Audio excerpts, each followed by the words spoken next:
Merci, merci Jésus, merci. Nous sommes dans cette atmosphère. J'aimerais que tu écrives, que tu t'exprimes dans le forum. Merci. Je vais donner deux ou trois pensées importantes ce matin. Nous sommes au premier jour, nous sommes vraiment en train de monter spirituellement. J'aimerais que vous puissiez comprendre et saisir que le fait de s'étirer spirituellement, en fait, n'exige pas d'avoir. Le fait de s'étirer spirituellement, c'est un état, en fait. L'étirement n'est pas le fait d'avoir quelque chose pour s'étirer. L'étirement, c'est le fait d'être, c'est un état. En d'autres termes, je le disais dimanche encore, vous devez commencer à faire des programmes de prière comme si vous étiez 1000 personnes. Vous devez commencer à faire des programmes d'enseignement, à densifier les temps de jeûne et de prière personnelle. Je disais, c'est dans l'intimité que se prépare la naissance. On ne donne pas naissance sans intimité. Le bébé ne vient pas au monde s'il n'y a pas de relation. Peu importe la manière à laquelle il y a une relation, que ce soit une relation d'un homme et d'une femme qui sont en alliance de mariage, que ce soit une relation que tu as eue dans le monde, peu importe comment est-ce que les choses se font, il faut l'intimité. Il faut faire de la place à des nouveaux leaders dans cette phase. Écoutez attentivement. Est-ce que vous savez que la première ville qui a été bâtie dans l'histoire biblique, ça signifie quand vous ouvrez les Écritures, la première ville bâtie dans l'histoire biblique, cette ville a été bâtie après une relation entre un homme et une femme. C'est dans le principe de la loi de la première mention. La première fois que vous voyez le nom ville apparaître, c'est dans le texte de Genèse chapitre 4 au verset 17. La parole de Dieu dit que Caïn connut sa femme et il conçut et enfanta un enfant dont le nom était Enoch. Et il bâtit une ville et il donna le nom de la ville, le nom de cette ville portant le nom de son fils. Le premier fils de Caïn s'appelait Enoch. Enoch signifie initiative, signifie quelqu'un qui a un vrai projet, quelqu'un qui veut s'étendre. Ça signifie que même les villes, en fait, derrière chaque ville se cache une relation. C'est comme ça que vous verrez, par exemple, quand les gens veulent construire, par exemple, des grandes infrastructures, par exemple, sur la mer, vous verrez que les gens font des sacrifices. Ils font des libations, ils font toutes ces choses. Pourquoi ils le font? Parce qu'en fait, le monde spirituel opère comme ça. Les villes, en fait, reposent sur l'intimité, sur des relations, sur des choses. Quand je parle d'intimité, je parle de relations, je parle d'alliance. Il n'y a pas d'élargissement, il n'y a pas de construction, il n'y a pas que le royaume de Dieu ne peut s'exprimer s'il n'y a pas une relation. Caïn connu sa femme. En d'autres termes, il est rentré en rapport d'intimité avec sa femme. Et derrière ce rapport, les villes ont commencé à émerger. Les villes ont commencé à être érigées. Donc, les villes sont sorties des terres après un rapport sexuel. Ça signifie que quand nous voulons, nous disons au Seigneur, donne-moi ce territoire, donne-moi cette ville en héritage, donne-moi ce village, donne-moi le mariage en héritage, donne-moi des enfants, donne-moi. La grande question, c'est est-ce qu'il y a eu un rapport avant que Dieu ne fasse émerger les choses? Je pose la question à quelqu'un ce matin. Est-ce qu'en fait, il y a eu intimité? Quand je parle d'intimité, vous êtes des hommes spirituels ce matin. Je ne parle pas d'un rapport charnel. Je parle d'une relation avec Dieu. En fait, c'est toute relation avec Dieu fait émerger des systèmes. Il y a des systèmes qui ne peuvent émerger que par rapport, par relation. La relation entre Caïn et sa femme donne naissance à une ville. Il y a un précédent. C'est-à-dire que c'est les précédents qui créent des villes. Toutes les villes que vous voyez, Libreville, par exemple Los Angeles, vous savez pourquoi on a donné le nom Los Angeles? Los Angeles, ça signifie les anges, parce que c'est l'une des villes aux États-Unis où il y a eu beaucoup de manifestations angéliques. Même dans le contexte des réveils qu'il y a eu aux États-Unis, si vous faites un peu de l'histoire en ce qui concerne les constructions des grandes villes, par exemple, vous verrez que généralement les villes portent les noms des expériences spirituelles. Dieu parle à quelqu'un? Ça signifie que toutes les villes que vous voyez, c'est des expériences spirituelles. Libreville, par exemple, c'est une expérience, au-delà d'être une expérience liée à des esclaves qui ont été libérés, mais en réalité, c'est une expérience qui crée une ville. C'est une alliance qui crée une ville. C'est, c'est une relation qui crée une ville. Donc, si nous voulons créer des choses, si nous voulons nous élargir spirituellement, il faut l'intimité, il faut une relation. Je vais maintenant dire cette chose différemment. Ce que je vais dire ici, c'est ce que tu crées, ce que tu engendres est lié au type de relation. J'aimerais te dire que ce que tu obtiens aujourd'hui est lié au type de relation que tu as eu. C'est comme ça qu'Ismaël est né. Ismaël est le fruit d'une relation. Abraham a décidé d'aller vers sa servante Agar. Et le produit de cette relation, c'est Ismaël. En réalité, tout ce que tu as, le mariage que tu as, est le fruit de ta relation. Je veux dire à quelqu'un que tout ce que tu produis, même dans tes études, ce que tu es aujourd'hui est lié à la manière à laquelle tu as fait tes études, à la manière à laquelle tu as fait un certain nombre de choix. C'est la raison pour laquelle tout ce qui émerge est lié à des relations. Tout est une question de relation. Tout est une question d'intimité. Dieu parle à quelqu'un. Je vous dis tout, regardez toutes les villes. Regardez au Bénin, par exemple. Le Bénin, la première fois que j'arrive au Bénin, j'ai fait une étude sur le Bénin. Et ceux qui sont là, ils connaissent les Béninois qui sont là et même nos leaders qui sont là. Le Bénin s'appelait au départ Bénin. Le Bénin s'appelait Dahomey. C'était le royaume du Dahomey. Le Dahomey signifie quoi? Ça signifie le ventre. C'est le ventre en réalité. Le ventre du serpent.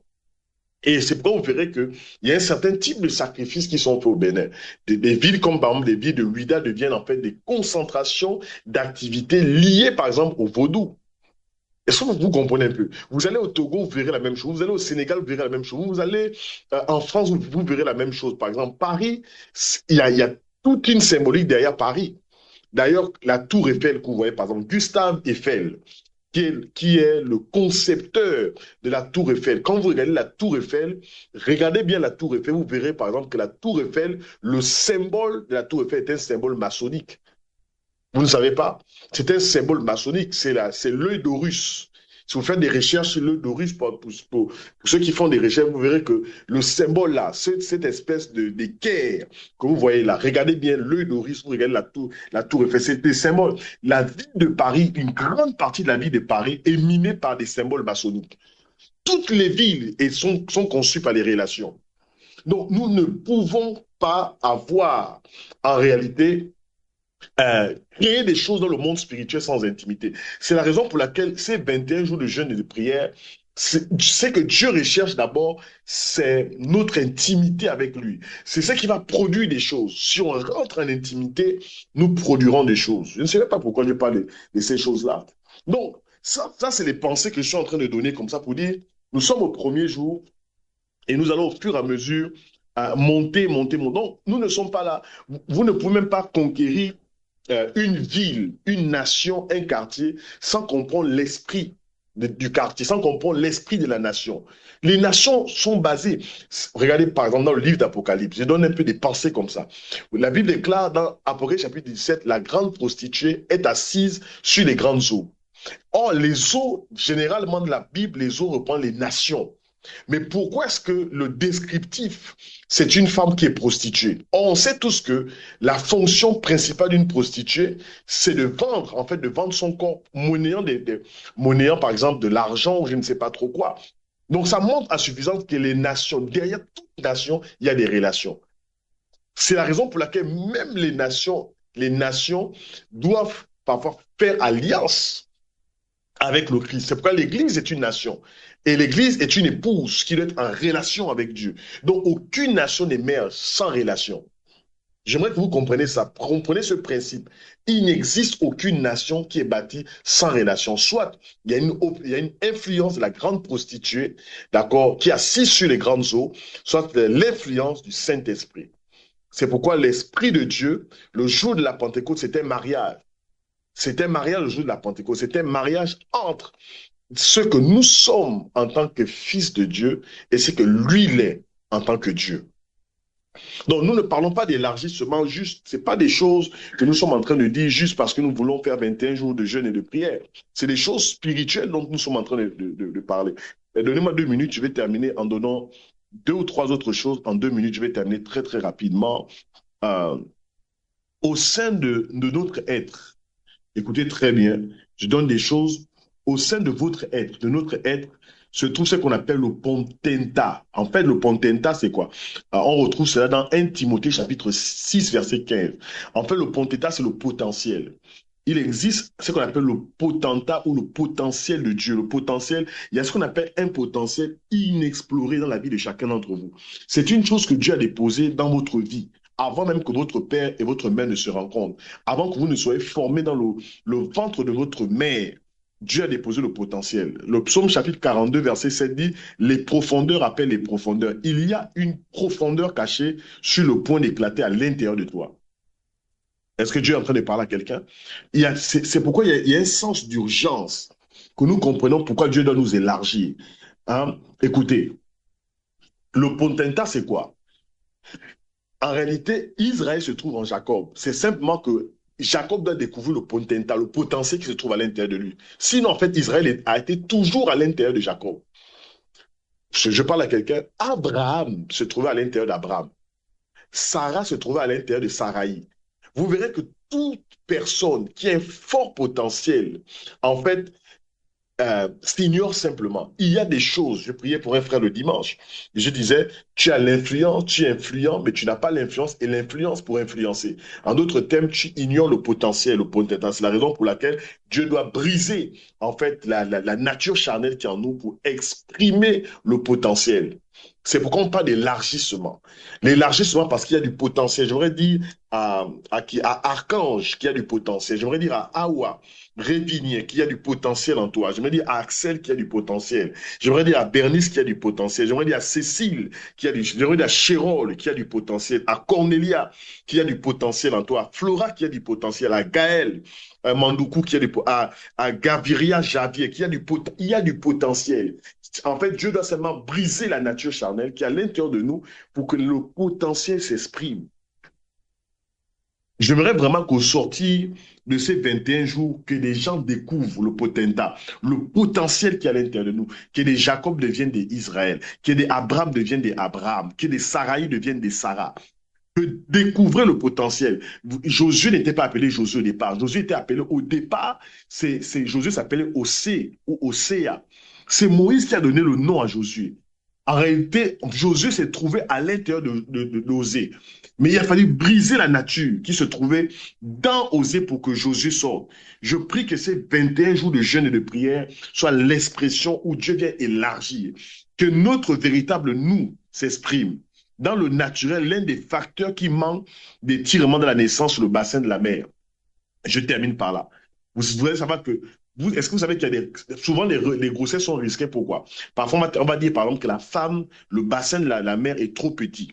Hein, et quand le bassin de la mère est trop petit, on va te dire que par exemple, la femme ne peut pas pousser, elle ne peut pas accoucher par voie basse. On va par exemple dire que ton bassin est trop petit. Si tu tentes de pousser l'enfant, c'est tout. Ou toi-même, tu passes, trépas. En d'autres termes, il faut que l'élargissement se passe. Il y a des choses que nous portons. Malheureusement, ces choses meurent. Vous savez pourquoi les choses meurent? Tes projets meurent.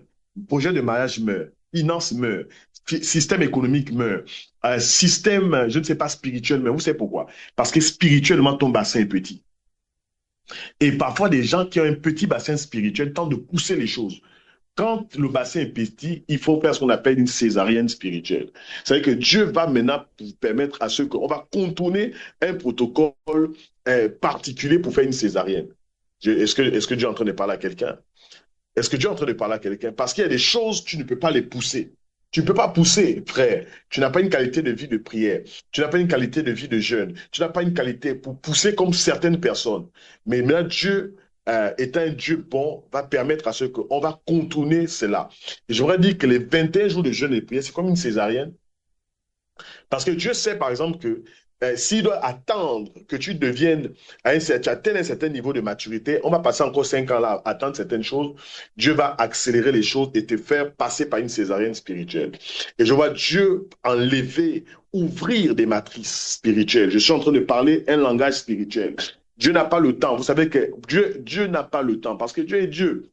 Et Dieu peut faire certaines choses parce que Dieu vit hors du temps. Et je vois Dieu ouvrir des matrices et sortir certaines choses. Tu n'as pas la force de pousser. La force te manque. Le bassin est trop petit. Mais là, Dieu dit 21 jours de jeûne et de prière. Nous allons accélérer les choses. Tu ne peux pas pousser. Nous allons ouvrir. Et je prie que ce 21 jours de jeûne et de prière, que vous puissiez comprendre qu'est-ce que Dieu est en train de chercher. Qu'est-ce que Dieu est en train où est-ce que Dieu est en train de mettre l'accent? C'est par là que je vais terminer. Je vais prier pour Je vais prier pour Awa. Je vais prier pour toi, Awa Révigné. Je prie, Seigneur, pour Awa Révigné. Merci, Seigneur Dieu. C'est toi qui nous as conduits dans ce programme de 21 jours. Et je déclare dans le nom de Jésus pour ta fille. Seigneur oh Dieu, en ce jour, alors que tu nous parles d'élargissement, je prie dans le nom de Jésus que tu viennes élargir. Seigneur oh Dieu, dans le domaine familial, Seigneur, que tu viennes élargir son espace. Je vois comme si, Seigneur oh Dieu, il a un désir d'élargir la famille, de faire agrandir la famille, d'élargir. Et je prie dans le nom de Jésus, Seigneur, que ta ta voix, Seigneur, oh Dieu, la Bible déclare la voix de l'Éternel enfante les biches et dans son palais tout s'écrit gloire. Que la gloire de l'Éternel se manifeste puissamment dans la vie d'Awa. Seigneur, que ta main soit étendue dans la vie de cette femme. Au nom puissant de Jésus, je prie, Seigneur, oh Dieu, que l'environnement familial soit redéfini. Ce matin, ce midi, qu'il y ait une redéfinition familiale. Au nom puissant de Jésus, que la voix de l'Éternel enfante les biches dans la vie d'Awa. Au nom de Jésus, je déclare, Saint-Esprit de Dieu, ouvre la matrice au nom de Jésus, libère le potentiel, libère le potentat, Seigneur oh Dieu, que les Sarah sortent, Seigneur oh Dieu, des Saraïs, que les Abraham sortent des Abraham, Seigneur, que les Israël sortent, Seigneur, des Jacob, que les Josué sortent des Osséa. Je prie au nom de Jésus, Seigneur oh Dieu, que si quelqu'un à la foi et reçoit, Seigneur oh Dieu, cette parole avec foi, se saisisse de cette parole, Seigneur oh Dieu, apprivoise ces déclarations prophétiques. Elles ne sont pas juste des déclarations pour Awa, également une déclaration, Seigneur oh Dieu, pour Stéphanie, une déclaration pour My Love, une déclaration pour Archange, une déclaration pour Javier, une déclaration pour Hermine, pour Hilary, une déclaration, Seigneur oh Dieu, pour Léandre, pour Lucrèce, pour Lisiane, une déclaration pour Marie-Noël, pour Marius, une déclaration pour Nadine, pour les 10 Poumans, une déclaration pour Edan, au nom de Jésus, une déclaration pour Silver Ella, une déclaration pour Télin. Seigneur, je prie que le potentiel qui est en nous s'exprime. Seigneur, nous ne sommes pas venus jouer des jeux de cuir pendant ces 21 jours. Il y a un potentiel qui doit être explosé. Seigneur, oh Dieu, nous sommes en train de découvrir qui nous sommes véritablement dans le Seigneur. Merci, Seigneur, pour ces temps. Louange, honneur et gloire et majesté te soient rendus. C'est dans le nom de Jésus-Christ que nous avons ainsi prié et nous pouvons écrire Amen, Amen.